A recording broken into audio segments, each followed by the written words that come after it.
Dengue পরিস্থিতিতে উদ্বিগ্ন সরকার। বর্ষা মৌসুমের 4 মাস আগে মশার হটস্পটের তালিকা চাইলেন মেয়ররা। গণটিকার দ্বিতীয় ডোজ 7 সেপ্টেম্বর থেকে। করোনায় আরও 114 মৃত্যু, শনাক্তের হার নামল 15% নিচে। মা ও ছেলেকে অপহরণের পর মুক্তিপণ দাবি। রংপুর সিআইডির এএসপি সহ 3 পুলিশ আটক। কাঠগড়ায় ওসি প্রদীপের ফোনালাপের ঘটনায় 3 পুলিশ প্রত্যাহার। সিনহা হত্যা মামলার শেষ দিনে সাক্ষ্য গ্রহণ। কাবুল ছাড়তে নাগরিকদের সহায়তা করবে যুক্তরাষ্ট্র। আফগানিস্তানের সহায়তা স্থগিত করল বিশ্বব্যাংক।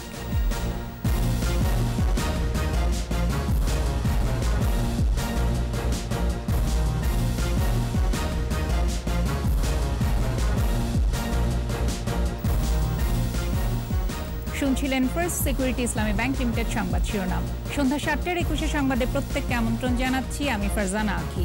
দর্শক, 21 টেলিভিশনের সংবাদ একই সাথে সরাসরি দেখতে পাবেন আমাদের ফেসবুক পেজ www.facebook.com/2124 অনলাইনে। এছাড়া সংবাদে আরও থাকছে, 4 বছরে ফেরত পাঠানো যায়নি রোহিঙ্গাদের। মিয়ানমারের উপর চাপ অব্যাহত রাখার আহ্বান।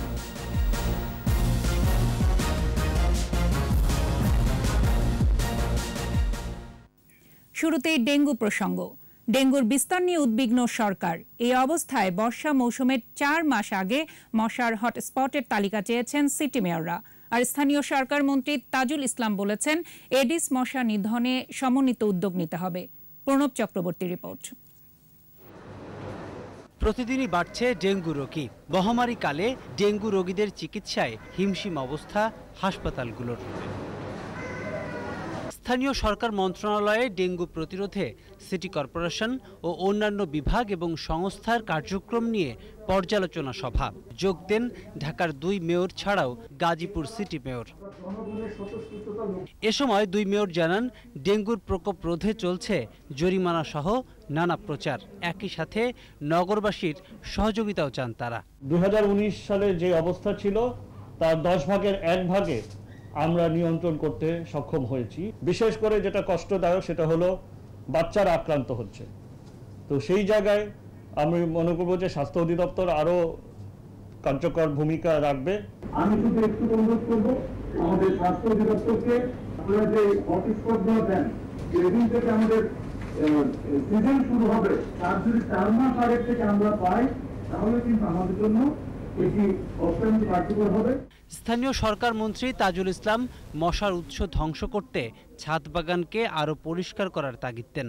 গুরুত্ব দেন সমন্বিত মশক নিধনে। খুব অত্যন্ত স্ট্র্যাটেজিক্যালি এবং খুব সাইন্টিফিক্যালি আমাদের করতে হবে, কারণ আমরা হুটহাট করে কিছু করতে পারবো না। কারণ আমাদের we have to B concern about our environment, যাতে নাকি এনভায়রনমেন্ট ক্ষতি না হয়। আমরা ইন্টিগ্রেটেড ভেক্টর ম্যানেজমেন্ট হলো যে ন্যাশন ওয়াইড করবো। শুধু মেয়র নয়, মশার প্রকোপ কমাতে কাউন্সিলরদের আরো কার্যকর ভূমিকা রাখার আহ্বানও জানান মন্ত্রী। পানি দেন, তো তার সাথে একটু কেরোসিন দিয়ে দেন, বাস হয়ে যাবে। আপনার প্লান্টের কোনো ক্ষতি হবে না, আপনার এডিস মশা আর প্রজনন হবে না। প্রণব চক্রবর্তী, 21 টেলিভিশন, ঢাকা। এবার করোনা প্রসঙ্গ। করোনা প্রতিরোধে গণটিকার দ্বিতীয় ডোজ 7 সেপ্টেম্বর থেকে শুরু হবে বলে জানিয়েছেন স্বাস্থ্য অধিদপ্তরের মহাপরিচালক অধ্যাপক ডাক্তার ABM খুরশিদ আলম। এদিকে করোনায় 24 ঘন্টায় মারা গেছে 114 জন। নতুন করে শনাক্ত 4966। পরীক্ষার বিপরীতে দৈনিক সংক্রমণ হার কমে হয়েছে 14.76%। স্মৃতিমণ্ডলের রিপোর্ট।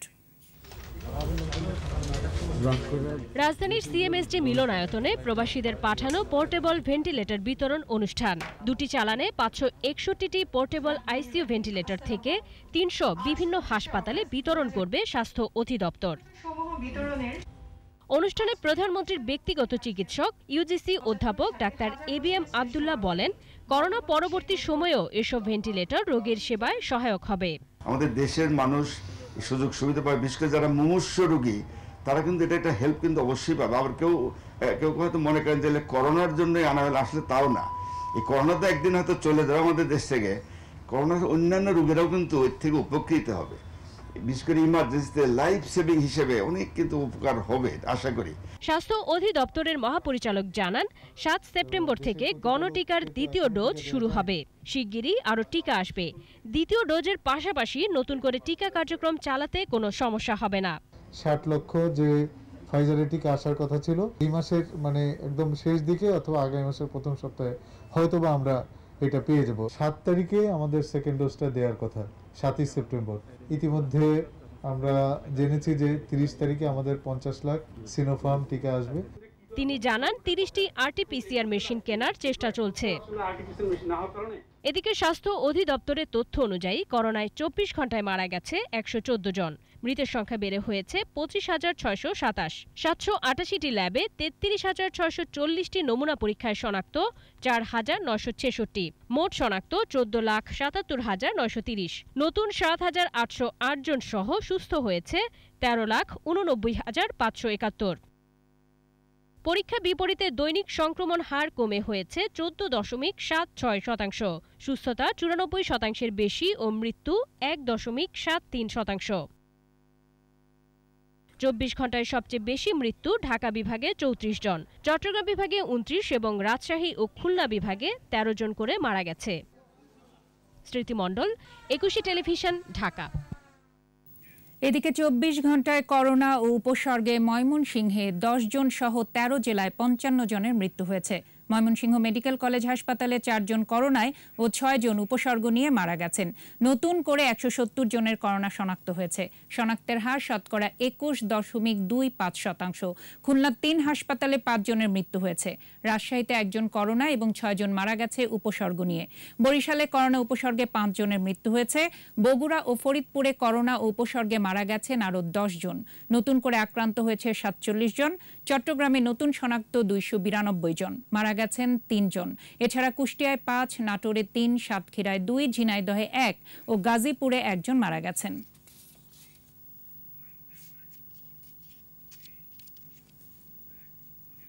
দিনাজপুরের চিরির বন্দর থেকে মা ও ছেলেকে অপহরণ করে 15 লাখ টাকা মুক্তিপণ দাবি করার অভিযোগে রংপুর সিআইডির এএসপি সহ 3 পুলিশকে গ্রেপ্তার করা হয়েছে। অপহরণে ব্যবহৃত মাইক্রোবাসের চালককেও আটক করা হয়। দিনাজপুর প্রতিনিধি চিত্ত ঘোষ ও রংপুর প্রতিনিধি লিয়াকত আলী বাদলের সহায়তায় মুশফিকা নাজনীনের রিপোর্ট। 10 জন গেটের ভিতরে ঢুকে আমার খালাতো ভাইকে আর খালাকে মুখে টেপ বেঁধে হ্যান্ডকাপ পরায় দেয়। অপহৃতদের স্বজনরা জানান 23 আগস্ট রাত 8টার দিকে 7-8 জন ব্যক্তি নিজেদের পুলিশের লোক পরিচয় চিরির বন্দরের নান্দারাই গ্রামের লুৎফর রহমানের বাড়িতে যায়। পরে তারা লুৎফরের স্ত্রী জহুরা বেগম ও ছেলে জাহাঙ্গীরকে একটি মাইক্রোবাসে তুলে নিয়ে চলে যায়। এরপর মুক্তিপণ হিসেবে দাবি করে 15 লাখ টাকা। বলে আমরা সিআইডির লোক, আমরা ডিবির লোক।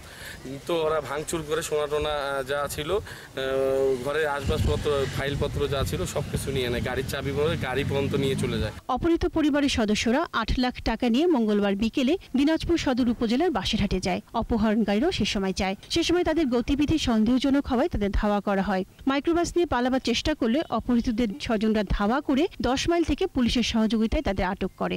আমাদেরকে যাইতে বলে রানীবন্দর থেকে ঘুরাইতে আমরা হাজি দানেশের এখানে এসে টাকা দিতে যায়, তাকে হাতে নাতে ধরি। আটককৃত 3 পুলিশ সদস্য হলেন রংপুর সিআইডির এএসপি সারওয়ার কবির, এসআই হাসিনুর রহমান ও কনস্টেবল আহসানুল হক। সিআইডি রংপুর জোনের ভারপ্রাপ্ত পুলিশ সুপার বলছেন, ওই পুলিশ কর্মকর্তা অনুমতি না নিয়ে দিনাজপুর গিয়েছিলেন। এছাড়া অন্য 2 পুলিশ সদস্য ছুটিতে ছিলেন। তারা পুলিশের গাড়ি না নিয়ে কালো রঙের একটি মাইক্রোবাস ব্যবহার করেছে বলেও জানান তিনি। মুশফিকা নাজনীন, 21 টেলিভিশন।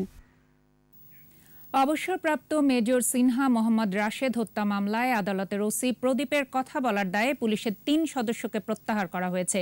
একটি তদন্ত কমিটিও হয়েছে। এদিকে চাঞ্চল্যকর এই হত্যা মামলার 3য় দিনের সাক্ষ্য গ্রহণ চলছে। বিচারক মোহাম্মদ ইসমাইলের আদালতে অবসরপ্রাপ্ত মেজর সিনহার সঙ্গী শাহিদুল ইসলাম সিফাতের মুলতবি সাক্ষ্য গ্রহণের মধ্য দিয়ে দিনের বিচারিক কার্যক্রম শুরু হয়।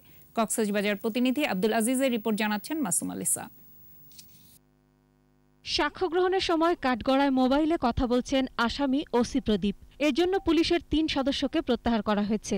ঘটনা তদন্তে কক্সবাজারের অতিরিক্ত পুলিশ সুপার পঙ্কজ বড়ুয়াকে প্রধান করে কমিটিও করা হয়েছে। এদিকে অবসরপ্রাপ্ত মেজর সিনহা হত্যা মামলায় 3 দিনের সাক্ষ্য গ্রহণ আজ শেষ হচ্ছে। আদালত চলাকালীন কাঠগড়ায় ওসি প্রদীপের ফোনালাপের ছবির বিষয়ে রাষ্ট্রপক্ষের আইনজীবী অ্যাডভোকেট ফরিদুল আলম কক্সবাজার জেলা ও দায়রা জজ আদালতের বিচারক মোহাম্মদ ইসমাইলের দৃষ্টি আকর্ষণ করলে আদালত প্রদীপকে সতর্ক করেন। দৃষ্টি আকর্ষণের পর আসামি প্রদীপকে এ ব্যাপারে জিজ্ঞাসা করেন এবং বলেন ভবিষ্যতে যদি এ ধরনের কোনো মোবাইলে কথা বলতে হয় অবশ্যই মাননীয় আদালত থেকে অনুমতি নিতে হবে। এদিকে বিকেলে মেজর সিনহার সঙ্গী শাহেদুল ইসলাম রিফাতের সাক্ষ্য গ্রহণ শেষে আসামি পক্ষের আসামিদের জেরা শুরু হয়। সিফাতের তার জবানবন্দির পর আসামিদের আইনজীবীদের জেরা শুরু হয়েছে, আর ৩-৪ জন আসামির পক্ষে যারা বাকি আছে। আসামি পক্ষের আইনজীবী জানান, বাদী পক্ষ যে সাক্ষ্য দিয়েছেন তার সাথে মামলার এজাহারের মিল নেই।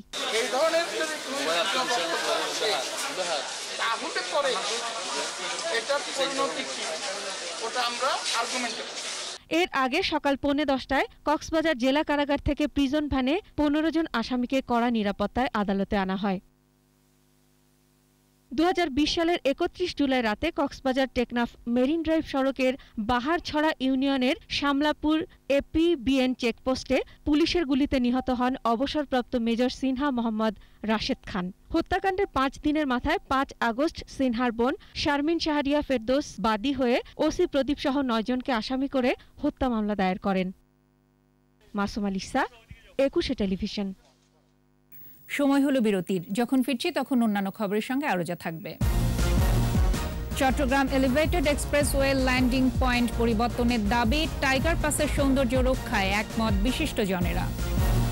6 নদীর পানি 7 পয়েন্টে বিপদসীমার ওপর, তীব্র ভাঙ্গন, নিম্নাঞ্চল প্লাবিত। দেখছেন সন্ধ্যা 7টার 21 সংবাদ। 15 আগস্টের হত্যাকাণ্ডের সাথে জিয়াউর রহমান সরাসরি জড়িত এবং তার নির্দেশে বঙ্গবন্ধুকে হত্যা করা হয় বলে জানিয়েছেন আওয়ামী লীগের নেতারা। এর জন্য জিয়ার মরণোত্তর বিচারের দাবিও তাদের। মাহমুদ হাসানের রিপোর্ট। ঢাকা মহানগর দক্ষিণ আওয়ামী লীগের বংশাল থানা আয়োজিত বঙ্গবন্ধু শেখ মুজিবুর রহমানের 46তম শাহাদাত বার্ষিকীতে খাদ্য সামগ্রী বিতরণ ও আলোচনা সভায় অংশ নেন ঢাকা দক্ষিণ সিটির মেয়র ব্যারিস্টার শেখ ফজলেনুর তাপস। এ সময় তিনি বলেন, প্রধানমন্ত্রী শেখ হাসিনা শোককে শক্তিতে রূপান্তরিত করে দেশের মানুষের কল্যাণের কাজে নিয়োজিত রেখে দেশকে এগিয়ে নিয়ে যাচ্ছেন। জিয়াউর রহমান খুনের সাথে জড়িত, সুতরাং যারা আমাদেরকে উপদেশ দেন তারা দয়া করে বঙ্গবন্ধু হত্যা মামলার বিচারের সেই সকল সাক্ষ্য প্রমাণ দেখবেন, তথ্য উপাত্ত দেখবেন, তারপরে উপদেশ দিবেন, আর না হলে বিচারের কাছে আপনাদেরকেও দাঁড়াতে হবে। ৭১-এর ষড়যন্ত্রকারীরা বঙ্গবন্ধুকে হত্যা করে ৭৫-এ। এই হত্যার সঙ্গে জড়িত জিয়াউর রহমান, তার শাস্তি দাবি করেন আওয়ামী লীগ যুগ্ম সাধারণ সম্পাদক মাহবুবুল আলম হানিফ। ৭৫-এর ঘটনা বিচার হয়েছে, কিন্তু জাতির কাছে এই ৭৫-এর নেপথ্যের কারিগর খুনি জিয়াউর রহমান এবং তাদের পরিবারের মুখোশ এখনো পুরোপুরি উন্মোচিত হয় নাই। এই হত্যাকাণ্ডের সঙ্গে জড়িত ছিল এটা সকলেই জানে, কিন্তু আমরা চাই এটা সরকারিভাবে, রাষ্ট্রীয়ভাবে এই ইতিহাসটাকে প্রকাশ করা হোক। মোহাম্মদপুরে শোকের অনুষ্ঠানে যোগ দেন আওয়ামী লীগ প্রেসিডিয়াম সদস্য জাহাঙ্গীর কবির নানক। বলেন, পাকিস্তানকে ফিরিয়ে আনতে মোস্তাক জিয়া চক্র বঙ্গবন্ধুকে সপরিবারে হত্যা করেছিল। ওই মোস্তাক জিয়া ৭১ সালে পাকিস্তানের সাথে কনফেডারেশন তৈরি করতে চেয়েছিল। সেই পাকিস্তানকে ফিরিয়ে আনার জন্য বঙ্গবন্ধু মুজিবকে হত্যা করেছিল। জাতীয় প্রেস ক্লাবে সম্মিলিত ইসলামিক জোটের 15 আগস্টের এক আলোচনায় বক্তারা বলেন, জিয়াউর রহমান ক্ষমতা দখল করে বাঙালি সংস্কৃতিকে ধ্বংস করেছিল।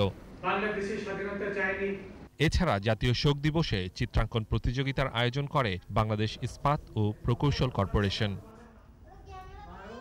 মাহমুদ হাসান, 21 টেলিভিশন, ঢাকা।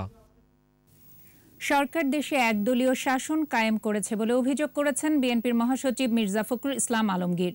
মুক্তিযোদ্ধা দলের 29তম প্রতিষ্ঠা বার্ষিকী উপলক্ষে দলের প্রতিষ্ঠাতা জিয়াউর রহমানের সমাধিতে শ্রদ্ধা নিবেদন শেষে তিনি বলেন, আওয়ামী লীগ মুখে মুক্তিযুদ্ধের চেতনার কথা বললেও সেই চেতনাকে বিশ্বাস করে না। আবারও নিরপেক্ষ সরকারের অধীনে নির্বাচনের দাবি জানান বিএনপির মহাসচিব।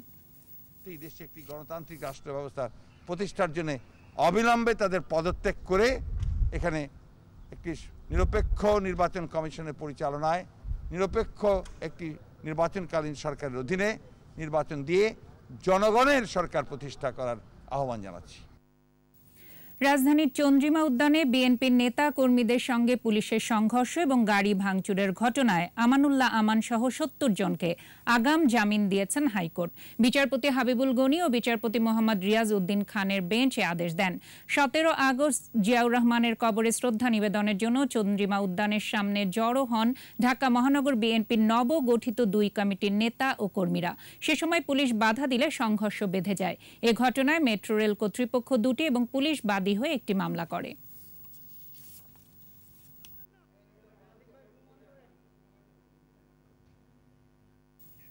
চট্টগ্রামে নির্মাণাধীন এলিভেটেড এক্সপ্রেসওয়ে ল্যান্ডিং পয়েন্ট নিয়ে এবার নতুন বিতর্ক। নৈসর্গিক সৌন্দর্যে ঘেরা টাইগার পাসে ২ পাহাড়ের মাঝে এলিভেটেড এক্সপ্রেসওয়ে নির্মাণ বন্ধের দাবি তুলেছেন চট্টগ্রামের সাবেক বর্তমান মেয়র সহ বিশিষ্টজনেরা। নৈসর্গিক সৌন্দর্য আর ঐতিহাসিক স্থাপনা রক্ষায় সড়কটি ল্যান্ডিং পয়েন্ট পরিবর্তনের দাবি তুলেছেন তারা। বিপ্লব মজুমদারের ক্যামেরায় চট্টগ্রাম থেকে রিপোর্ট করছেন হাসান ফেরদৌস। পতেঙ্গা থেকে লালখান বাজার পর্যন্ত ৪ লেনের এলিভেটেড এক্সপ্রেসওয়ে নির্মাণ প্রকল্পটি একনেকি সভায় অনুমোদন পায় ২০১৭ সালের ১১ জুলাই। নির্মাণ কাজও পরের বছরের নভেম্বরে। আগ্রাবাদ শেখ মুজিব রোডের চৌমুহনীপুর পর্যন্ত বসে গেছে ফিলার। প্রকল্প ব্যয় ২,৮৫৪ কোটি ৫৬,১২,১১৩ টাকা। সরকারি অর্থায়নে প্রায় ১৬.৫ কিলোমিটার দীর্ঘ এই এলিভেটেড এক্সপ্রেসওয়ে নির্মাণ করছে চট্টগ্রাম উন্নয়ন কর্তৃপক্ষ সিডিএ। চট্টগ্রামে প্রাকৃতিক সৌন্দর্য এবং নৈসর্গিক সৌন্দর্যকে ধ্বংস করে এই এলিভেটেড এক্সপ্রেসওয়ে নির্মাণের বিরুদ্ধে প্রতিবাদে নেমেছেন চট্টগ্রামের বিশিষ্টজনরা। দেওয়ানহাট মোড় থেকে টাইগার পাস হয়ে লালখান বাজার পর্যন্ত এলিভেটেড এক্সপ্রেসওয়ে নির্মাণ করা হলে চট্টগ্রামের সৌন্দর্য নষ্ট হবে বলে মনে করেন সাবেক এই মেয়র। এজন্য ল্যান্ডিং পয়েন্ট পরিবর্তনেরও দাবি জানান তিনি। এয়ারপোর্ট পর্যন্ত যেটা এক্সপ্রেসওয়ে করতেছে সেটাতে কোনো আমাদের আপত্তি নাই, কিন্তু সেটা দেওয়ানহাটের দক্ষিণে আপনি শেষ করে দেন, এদিকে আর আসার কোনো প্রয়োজন নাই। তাহলে সরকারের কমপক্ষে ৭০০ থেকে ৮০০ কোটি টাকা বেঁচে যাবে। বিরোধী অবস্থানে বর্তমান মেয়রও, এজন্য সিডিএকে চিঠিও দিয়েছেন তিনি।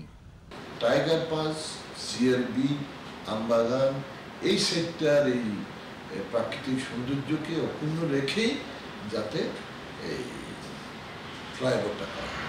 সমস্যার সমাধানে উভয় সংস্থাকে সমঝোতায় আসার পরামর্শ দিয়েছেন চট্টগ্রাম মহানগর আওয়ামী লীগের সিনিয়র এই নেতা।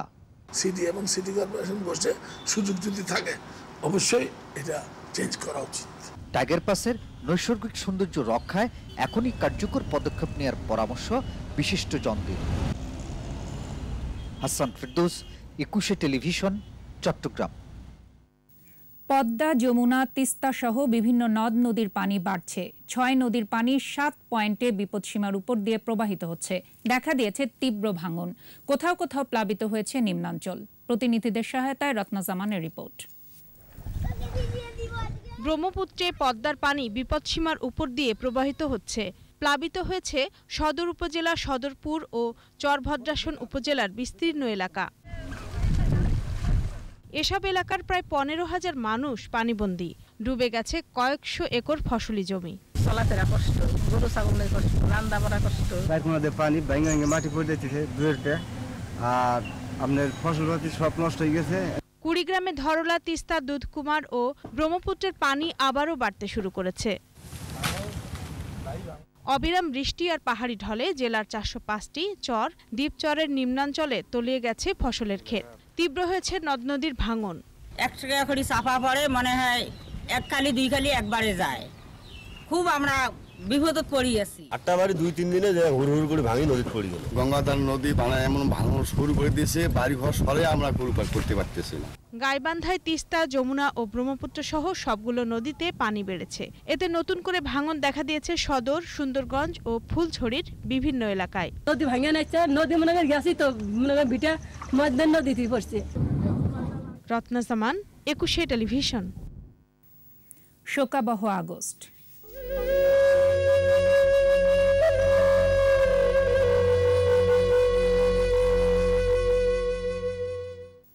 জাতির পিতা বঙ্গবন্ধু শেখ মুজিবুর রহমানের তত্ত্বাবধান ও নির্দেশনায় তৈরি আইনি কাঠামোই রাষ্ট্র পরিচালনার ভিত্তি নির্মাণ করেছে।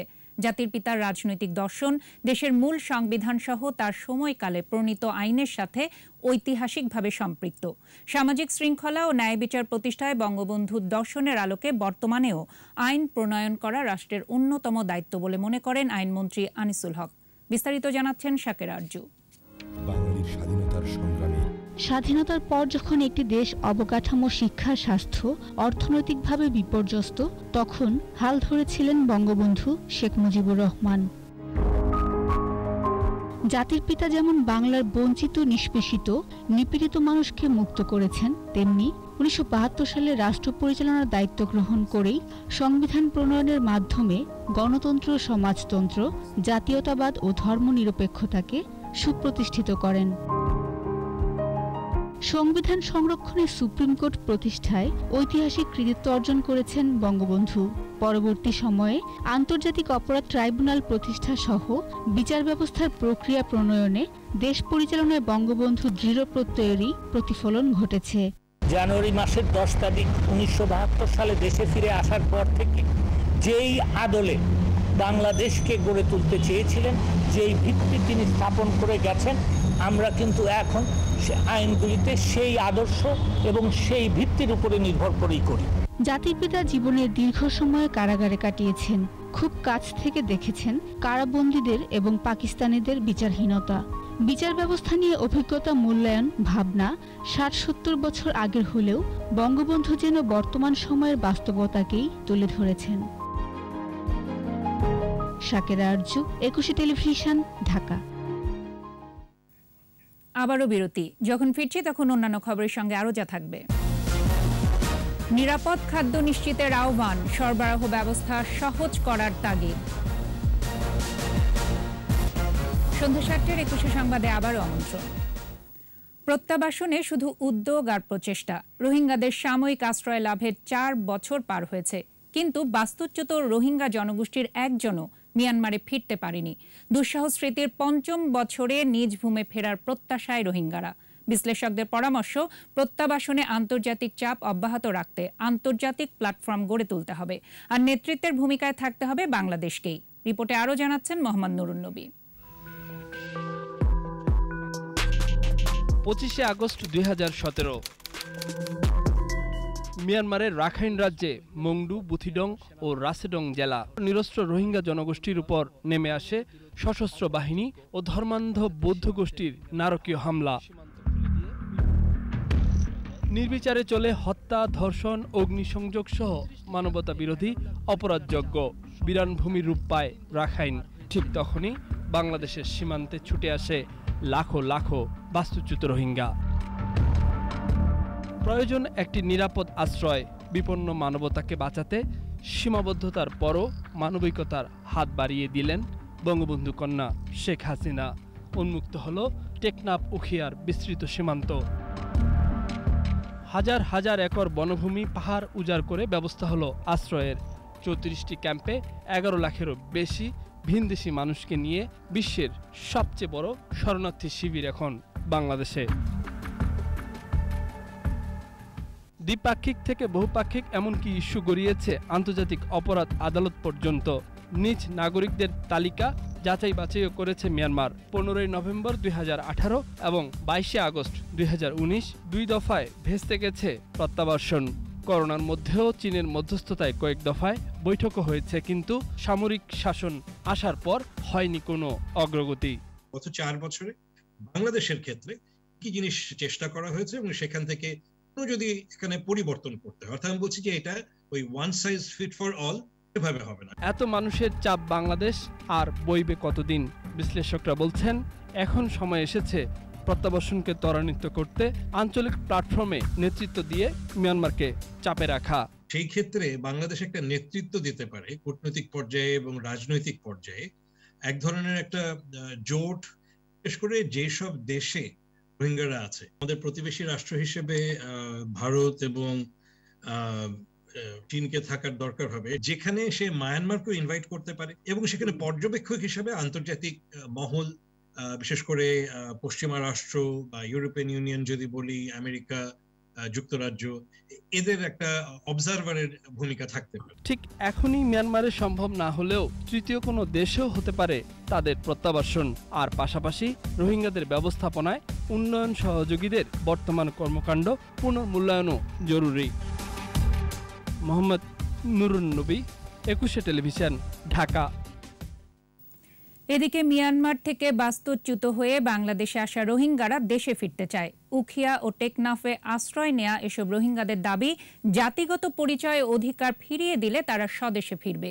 কক্সবাজার প্রতিনিধি আব্দুল আজিজের রিপোর্ট, জানাচ্ছেন রত্না জামান। 4 বছর আগে মিয়ানমার থেকে বাস্তুচ্যুত হয়ে কক্সবাজারের উখিয়া ও টেকনাফে পৌঁছায় লাখ লাখ রোহিঙ্গা। এরপর রোহিঙ্গাদের জন্য হাজার হাজার একর বনভূমি, পাহাড় উজাড় করে তাদের আশ্রয় দেয়া হয়। বর্তমানে কক্সবাজারের উখিয়া ও টেকনাফে 34টি ক্যাম্পে আশ্রয়ে রয়েছেন 11 লাখের বেশি রোহিঙ্গা। এর মধ্যে কক্সবাজারের ক্যাম্প থেকে 19,000 রোহিঙ্গাকে নোয়াখালীর ভাসানচরে স্থানান্তর করা হয়েছে। এদিকে উখিয়া ও টেকনাফে বিপুল সংখ্যক রোহিঙ্গা জনগোষ্ঠীর বসবাসের কারণে এলাকায় আইনশৃঙ্খলা পরিস্থিতি অবনতি সহ স্থানীয় জনগোষ্ঠীর নানা সমস্যা হচ্ছে বলে জানিয়েছেন জনপ্রতিনিধিরা। রোহিঙ্গারা 4 বছরে বিভিন্ন ধরনের অপরাধ কর্মকাণ্ডের সাথে তারা জড়িত হয়ে পড়েছে, বিশেষ করে মাদক ব্যবসা, সন্ত্রাসী কর্মকাণ্ড, ছিনতাই, খুন, অপহরণ সহ নানা ধরনের সন্ত্রাসী কর্মকাণ্ডের সাথে তারা দিন দিন জড়িত হয়ে পড়ছে, যার ফলে আমরা যারা স্থানীয় রয়েছি তারা প্রতিনিয়ত আতঙ্কে বসবাস করছে। এর আগে 2 দফা রোহিঙ্গা প্রত্যাবাসনের উদ্যোগ নিলেও একজন রোহিঙ্গাও মিয়ানমারে ফেরত যায়নি। রোহিঙ্গাদের দাবি, তাদের নাগরিকত্ব, জাতীয় পরিচয়, জায়গা জমি ও গণহত্যার বিচারের নিশ্চয়তা। আর জানমালার হেফাজত লই আর হক লইরে আর নিজের ওয়াতনের মাঝে জন মাদারল্যান্ড আর কানো মাঝে যাই বললাই প্লানি অনেক আর ইন্টারন্যাশনাল প্রোটেকশন লেরে লাইফ গ্যারান্টি লাইফ সিকিউরিটি লেরে কেঙ্গুনি আর দেশত আর জাগিবে। আমাদের নিরাপত্তা একটা কার্ড ছিল, ওইটা কার্ডটা আমাদেরকে দিলে সবাই আমরা চলে যাব। এদিকে বিশ্বব্যাপী করোনা পরিস্থিতি, মিয়ানমারের রাখাইনে সংঘাতময় পরিস্থিতিতে রোহিঙ্গা প্রত্যাবাসন কখন শুরু হবে তার নিশ্চয়তা নেই। ওরা যাওয়ার জন্য সবসময় প্রস্তুত আছে এবং সেই হিসেবে আমরা সবসময় কাজ করি। তাদেরকে একসময় তাদের দেশে ফেরত যেতে হবে এবং তারাও মানসিকভাবে এটি প্রস্তুত আছে। তবে রোহিঙ্গা প্রত্যাবাসন নিয়ে আন্তর্জাতিক সম্প্রদায়ের সাথে কাজ করছে বাংলাদেশ সরকার। রত্না জামান, 21 টেলিভিশন। নিরাপদ খাদ্য নিশ্চিত করতে উৎপাদকদের প্রতি আহ্বান জানিয়েছেন কৃষিমন্ত্রী ডক্টর আব্দুর রাজ্জাক। তিনি বলেছেন, ভোক্তাদের মাঝে খাদ্যের মান নিয়ে যে সংশয় রয়েছে তা দূর করতে উৎপাদক ও পরিবেশকদের এগিয়ে আসতে হবে। এদিকে খাদ্যপণ্যের সরবরাহ ব্যবস্থা সহজ করার পরামর্শ দিয়েছেন উদ্যোক্তা ও বিশেষজ্ঞরা। তৌহিদুর রহমানের রিপোর্ট। করোনাকালে নিরাপদ খাদ্য এবং এর সরবরাহ ব্যবস্থা ঠিক রাখার করণীয় নিয়ে আলোচনা করতেই ঢাকা চেম্বারের এই আয়োজন। এ সময় বক্তারা বলেন, করোনার কঠিন বিধিনিষেধের মধ্যে ই কমার্স প্রতিষ্ঠানগুলো ভোক্তার কাছে খাদ্যসহ বিভিন্ন পণ্য পৌঁছে দিয়েছে। তবে খাদ্যপণ্যের মান এবং এর সরবরাহ ব্যবস্থায় রয়েছে নানা সমস্যা। গত 1 বছরে দেখেছি তেলের দাম বৃদ্ধি হয়ে আপনার অলমোস্ট 30% বেড়ে গেছে।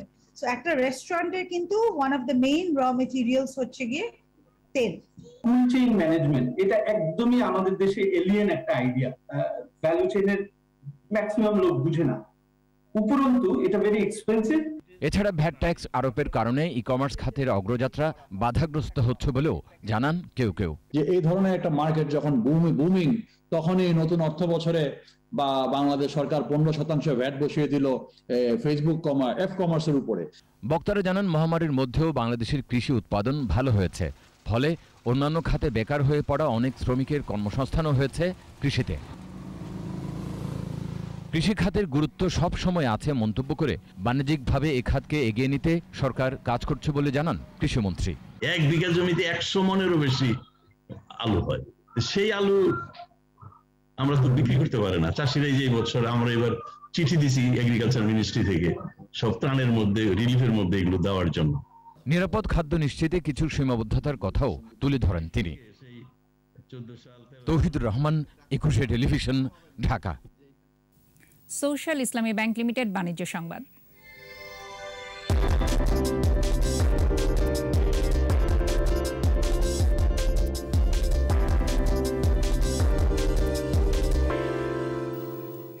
আন্তর্জাতিক বাজারে ভোজ্য তেল ও চিনির দাম কিছুটা বাড়ায় অতি মুনাফালোভী ও কালোবাজারিরা যেন সুযোগ নিতে না পারে সেজন্য তৃণমূলে নজরদারি বাড়িয়েছে বাণিজ্য মন্ত্রণালয়। বাণিজ্য মন্ত্রণালয় নিত্যপণ্যের মজুদ, সরবরাহ এবং মূল্য পরিস্থিতি নিয়ে সভা শেষে সচিব তপন কান্তি ঘোষ বলেন, দেশে খাদ্যের কোনো ঘাটতি নেই, চাল আমদানিরও অনুমতি দেওয়া হয়েছে। তারপরও এক শ্রেণীর ব্যবসায়ী সুযোগ পেলেই নিত্যপণ্যের দাম বাড়িয়ে দেয়। এদের বিরুদ্ধে আইন শৃঙ্খলা বাহিনী এখন আগের চেয়ে বেশি তৎপর বলে জানান বাণিজ্য সচিব।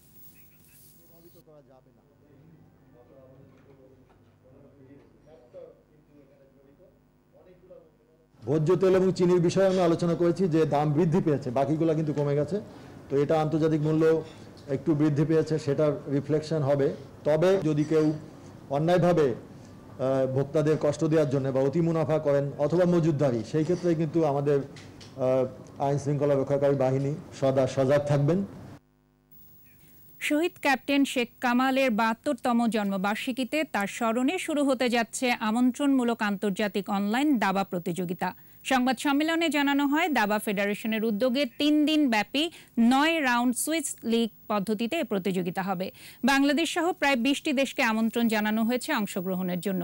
প্রতিযোগিতায় মোট $১০,০০০ মার্কিন অর্থ পুরস্কার দেয়া হবে, যার মধ্যে মূল পুরস্কার থাকবে $৭,৫০০ মার্কিন আর বাংলাদেশের খেলোয়াড়দের জন্য $২,৫০০ মার্কিন।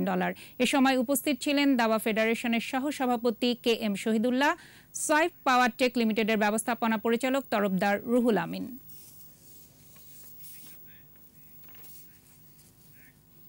আর এরই সাথে শেষ করছি সন্ধ্যা ৭:২১ সংবাদ। তবে যাবার আগে ফার্স্ট সিকিউরিটি ইসলামী ব্যাংক লিমিটেড সংবাদ শিরোনামগুলো জানাচ্ছি আরও একবার।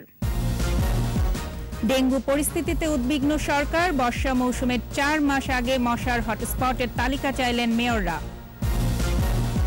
গণটিকার দ্বিতীয় ডোজ ৭ সেপ্টেম্বর থেকে, করোনায় আরও ১১৪ মৃত্যু, শনাক্তের হার নামল ১৫% নিচে। মা ও ছেলেকে অপহরণের পর মুক্তিপণ দাবি, রংপুর সিআইডির এএসপি সহ ৫ জন কারাগারে। কাজ করায় ওসি প্রদীপের ফোনালাপের ঘটনায় ৩ পুলিশ প্রত্যাহার, সিনহা হত্যা মামলার সাক্ষ্য গ্রহণ। এবং কাবুল ছাড়তে নাগরিকদের সহায়তা করবে যুক্তরাষ্ট্র, আফগানিস্তানের সহায়তা স্থগিত করল বিশ্ব ব্যাংক।